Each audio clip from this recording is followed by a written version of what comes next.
मानव समाचार, मानवता के हक में। आदाब, मैं हूं इमरान राशिद और आप देख रहे हैं मानव समाचार। बेहतरीन कवरेज और रिपोर्टिंग के लिए मानव समाचार के डायरेक्टर अनवर खान को मिला निशान-ए-तशक्कुर अवार्ड। मानव समाचार इन दिनों बड़ी तेजी के साथ कामयाबी की जानिब गामजन है। टीवी और यूट्यूब के हवाले से सिर्फ मालेगांव नहीं बल्कि नासिक जिला और अब नासिक जिला के बाहर मजीद महाराष्ट्र के हिस्सों में मानव समाचार को पसंद किया जा रहा है। मानव समाचार की सराहना की जा रही है। गुज़िश्ता दिनों शहर मालेगांव में कौमी कौंसिल बराए फ़रोग़ उर्दू की जानिब से उर्दू किताब मेले का इनेकाद हुआ। इस किताब मेले को मानव समाचार ने बेहतर तरीके से और मुनफरिद अंदाज में कवरेज दिया, जिसको देखते हुए कौमी कौंसिल की जानिब से 26 जनवरी की शाम में मानव समाचार के डायरेक्टर अनवर खान साहब को ATT हाई स्कूल के हेडमास्टर सिद्दीकी अशफाक सर और जावेद फैसल साहब के हाथों निशान-ए-तशक्कुर का अवार्ड तफवीज़ किया गया। महाराष्ट्र की राजधानी मुंबई में मुंबई पुलिस ने बड़ी कार्रवाई करते हुए 7 करोड़ की नकली नोटों के साथ 7 लोगों को गिरफ्तार कर लिया है। उन पर कानूनी कार्रवाई जारी है। बुध के रोज मुंबई पुलिस ने एक गैंग का पर्दाफाश किया और 7 लोगों को गिरफ्तार करते हुए उनके कब्जे से 7 करोड़ रुपए की नकली नोट बरामद किए। केस की तफ्तीश करने वाले DCP संग्राम सिंह ने बताया कि एक खुफिया इत्तला की बुनियाद पर मुंबई क्राइम ब्रांच की यूनिट 11 ने दहिसर चेक पोस्ट पर एक कार को रोका। कार में बैठे 4 लोगों को पकड़कर उनसे पूछगछ की। कार की तलाशी लेने पर क्राइम ब्रांच के एहलकारों को एक बैग मिला जिसमें नकली नोटों के 250 बंडल जो कि 2000 के थे ये बरामद हुए, जिसकी कुल कीमत 5 करोड़ रुपए है। DCP ने कहा कि कार में सवार 4 लोगों से पूछगछ के दौरान पुलिस को उनके मजीद 3 साथियों के बारे में पता चला। उसके बाद पुलिस ने अंधेरी में एक होटल पर छापा मारकर तीनों को गिरफ्तार कर लिया। उनके पास से जेली नोटों के मजीद 100 बंडल जो कि ये भी 2000 के थे ये मिले, जिसकी कीमत 2 करोड़ है। जेली नोटों के अलावा पुलिस ने मुलजिमीन के कब्जे से एक लैपटॉप, 7 मोबाइल फोन, 28,170 रुपए की असली करेंसी और दीगर चीजें भी बरामद की। DCP संग्राम सिंह ने कहा कि तहकीकात से पता चला है कि एक बैन रियासती गैंग जेली नोटों की प्रिंटिंग और तकसीम में काम कर रही थी। पुलिस ने इस मामले में अब तक 7 करोड़ रुपए के जेली नोट बरामद किए हैं, नकली नोट बरामद किए हैं और 7 लोगों को गिरफ्तार भी कर लिया है। बुध को मुलजिमीन को अदालत में पेश किया गया, जहाँ से उन्हें 31 जनवरी तक पुलिस की तहवील में दे दिया गया है। मुल्क में गैर कानूनी तरीके से रहने के जुर्म में महाराष्ट्र के थाने की एक अदालत ने 25 साल खातून को 2.5 साल उम्र कैद की सजा सुनाई। याद रहे कि इस खातून का ताल्लुक बांग्लादेश से है। डिस्ट्रिक्ट और एडिशनल सेशन जज AS पंधारेकर ने बांग्लादेश से नोएडा जिला की रहायशी रमी मोहम्मद रमजान सदर को इंडियन पासपोर्ट एक्ट और गैर मुल्की कानून के मुताल्लिक दफात के तहत कसूरवार करार दिया। खातून को 2 साल 5 माह कैद और 14,000 रुपए जुर्माने की सजा सुनाई गई है। अदालत ने यह हुक्म 21 जनवरी को दिया था, जिसकी एक कापी जुमेरात को दस्तयाब हुई। एडिशनल पब्लिक प्रोसिक्यूटर ने अदालत को बताया कि मई 2019 में जिला पुलिस के गैर कानूनी स्मगलिंग सेल के एहलकारों ने कश्मीरी कच्ची आबादी में तलाशी ली और वहां गैर कानूनी तौर पर मुकीम 3 बांग्लादेशी ख्वातीन को गिरफ्तार किया था। उन्होंने कहा कि पता चला है कि ख्वातीन के पास हिंदुस्तान में रहने के लिए पासपोर्ट या वीजा नहीं था। मजीद बताया कि 2 दीगर ख्वातीन जमानत पर बाहर है। मुंबई के एक स्पोर्ट्स स्टेडियम का नाम टीपू सुल्तान के नाम से मंसूब करने के सिलसिले में महाराष्ट्र में एक मर्तबा फिर जमकर सियासी बहस शुरू हो गई है। इस मामले में बीजेपी और बजरंग दल के लोग खुलकर सामने आ रहे हैं।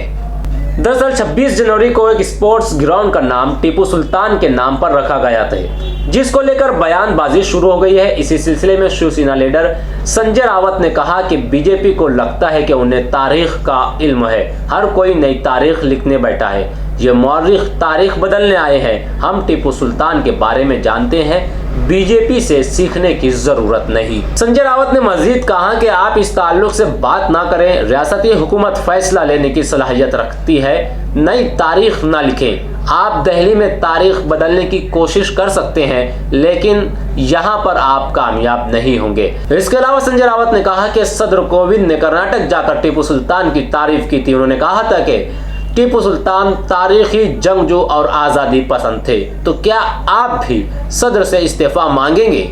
बीजेपी को इसकी वजाहत करनी चाहिए, ये ड्रामा है, ऐसा बयान संजय रावत ने दिया। महाराष्ट्रभर आंदोलन करू, महाराष्ट्र पेटू ही जर भाषा तुमच्या तोंडात असेल तर या पेटवापेटवीमधले एक्सपर्ट महाराष्ट्रात कोण आहेत हे सगळ्यांना माहिती आहे, पण आम्ही करत नाही। तर भाजप नेते राजपुरे त्यांनी म्हटले की अस्लम शेख यांनी मंत्रिमंडळाचा राजीनामा द्यावा, त्यांनी राजीनामा नाही दिला तर महाराष्ट्रात दंगली घडतील असं कोण म्हणतंय? राजपुरे पहिला राष्ट्रपती रामनाथ कोविंद यांचा राजीनामा घ्यावा लागेल। जर भारतीय जनता पक्षाच्या नेत्यांची ही भाषा असेल तर आम्ही बघू टिपू सुलतानचं काय करायचं, सरकार पाहिजे, आम्हाला इतिहास कळतो। तुम्ही इतिहासाचे ठेकेदार नाही आहे, तुम्ही इतिहास कशा प्रकारे नव्यानं लिहिताय, बदलताय। अगदी दिल्लीमध्ये स्वतःचा इतिहास नव्यानं कसा लिहायला घेतला हे आम्हाला माहिती आहे। आम्हाला टिपू सुलतान, हैदर अली, श्रीरंगपट्टणम, मैसूर राज्य या सगळ्या गोष्टी आम्हाला माहिती आहेत। आणि टिपू सुलताननी काय केलं, कसे अत्याचार केले, काय अन्याय केला किंवा ब्रिटिशांबरोबर कसा लढा दिला, या सगळा इतिहास आम्हाला सांगायची गरज नाही। पण महाराष्ट्रभर आंदोलन करू, महाराष्ट्र पेटू ही जर भाषा तुमच्या तोंडात असेल तर या पेटवापेटवीमधले एक्सपर्ट महाराष्ट्रात कोण आहेत हे सगळ्यांना माहिती आहे, पण आम्ही करत नाही। राजीनाम्याची गोष्ट आहे ना, मग सगळ्यात पहिला राष्ट्रपती रामनाथ कोविंद यांचा राजीनामा तुम्ही मागणार आहात का? सगळ्यात जास्त गुणगान या टिपू सुलतानचं कर्नाटकच्या विधानसभेत जाऊन कोविंदाने गेले, महान योद्धा, ऐतिहासिक योद्धा वगैरे वगैरे वगैरे, स्वातंत्र्य सैनिक, ही या उपाध्या राष्ट्रपतींनीच लावलेल्या आहेत, लावल्या आहेत ना। मग त्यांचा राजीनामा आधी यांनी मागावा। आणि इथे काय करायचं मुंबईत, त्यासाठी मुंबई महानगरपालिका समर्थ आहे, महाराष्ट्राचं सरकार समर्थ आहे, आम्ही सगळे समर्थ आहोत। तुम्हाला काळजी करण्याचं कारण नाही। व ही ठेकेदारी इतिहासाची घेऊन तुम्ही काय इथे गडबड करू नका। महाराष्ट्र के मुख्यमंत्री उद्धव ठाकरे ने ख्वातीन की हिफाजत को यकीनी बनाने के लिए निर्भया स्क्वाड का आगाज किया। सीएम ने ख्वातीन की हिफाजत को यकीनी बनाने के लिए शहर भर में 91 निर्भया स्क्वाड का आगाज किया। खास तौर पर इस बात को यकीनी बनाने के लिए काम करने वाली ख्वातीन खुद को बेबस महसूस न करे। ख्वातीन हमेशा यहाँ महफूज महसूस करती हैं और हमेशा रहेंगी। ये टीम उनके लिए काम करेंगी, ऐसा बयान ठाकरे ने निर्भया स्क्वाड के आगाज के मौके पर दिया। मुंबई पुलिस के तरफ से आज जो निर्भया पथक का शुभारंभ हुआ है, इस पथक के द्वारा जो हमारी महिलाएं हैं जो आपत्ति के समय पे अगर 103 नंबर को फ़ोन करेंगे तो उनके लिए पुलिस की मदद, राहत तुरंत जगह पे पहुंचने के लिए व्यवस्था की गई है और इससे एक सुरक्षित वातावरण तैयार हो जाएगा। बिल्कुल, निर्भया पथक का आज शुभारंभ हो चुका है। आप देख रहे हो कि मुंबई पुलिस जो सक्षम है वो आज महिलाओं के लिए जो काम करती आई है उसका आज निर्भया स्क्वाड में रूपांतर हुआ है। सबसे महत्वपूर्ण और अहम चीज़ यही है कि ये एक लॉ इन्फोर्समेंट का इशू है, वैसे ही सिविक इशू है, उस पर हम फोकस करें। स्ट्रीट लाइट्स हो, सीसीटीवी हो, बस स्टॉप्स ट्रांसपेरेंट हो, इस पर हम काम करते जा रहे हैं। और एक सोशल इशू भी है, स्कूलों में पढ़ाया जाए कि गुड टच बैड टच क्या है। हर बार जब ऐसी कुछ घटना घटती है तब हम सोचते हैं कि महिला क्या कर रही थी, रात को क्यों घूम रही थी, यहाँ क्यों गई, वहाँ क्यों गई, क्या पहन के गई। लेकिन ये सिक्योरिटी के ओनस ये महिलाओं पे ना होकर अगर हमारा देश आज़ाद है तो महिला भी वैसे ही घूमनी चाहिए, बिना डर निर्भय घूमनी चाहिए। और भयमुक्त देश बनाने के लिए, भयमुक्त महाराष्ट्र बनाने के लिए एक अहम कदम है। देखिए, मुंबई में 94 पुलिस स्टेशन है, उसमें 3 कोस्टल पुलिस स्टेशंस हैं। 91 पुलिस स्टेशंस में ये पथक हमने शुरू किया है। इसमें बेसिकली एक डेडिकेटेड टीम महिलाओं की सुरक्षा के लिए रहेगी। एक वैन उनको दिया गया है, iPhone with 3 years data service दिए गए हैं कि सोशल मीडिया के माध्यम से अगर कुछ इनपुट फीडबैक आते तो उसमें लेंगे। इसमें प्रोएक्टिव और रिएक्टिव दोनों रोल है। डिस्ट्रेस कॉल में तो हम अटेंड करते ही है। In spite of that police station के जुडिक्शन में 40 या 50 जो वल्नरेबल या डार्क स्पॉट्स रहते हैं, वहाँ क्राइम मैपिंग के हिसाब से QR कोड फिट किए गए हैं और ये जो टीम्स है वहाँ पेट्रोलिंग करेगी। एक्शन जब लेना है तो करेंगी ही, लेकिन बाकी टाइम में एनफोर्समेंट के साथ अवेयरनेस और एजुकेशन इसमें भी उनका रोल रहेगा। जैसे मॉर्निंग वॉक में महिलाएं जा रही हैं, उनके साथ बात करेगी, स्कूल्स कॉलेजेस में जाके बात करेगी, कुछ CCTV लगाना है, सिक्योरिटी गार्ड बढ़ाने हैं, इस टाइप की सूचनाएं वो मैनेजमेंट को देगी। जनरली जो स्टूडेंट रहती है, काम पे जाने वाली महिला पुलिस स्टेशन आने के लिए रिलक्टेंट रहती है, लीगल हैसल्स नहीं चाहिए होते, तो बेसिकली उनको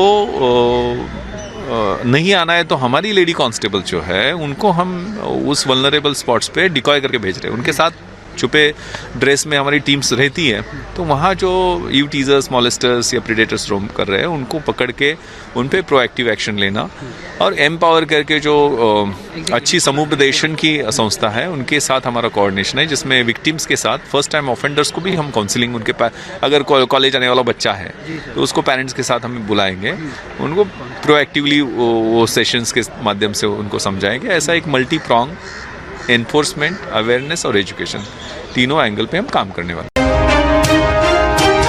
हिंदुस्तान की सरकारी फिजाई कंपनी एयर इंडिया 27 जनवरी को बाज़ाब्ता तौर पर टाटा ग्रुप के हवाले कर दी गई।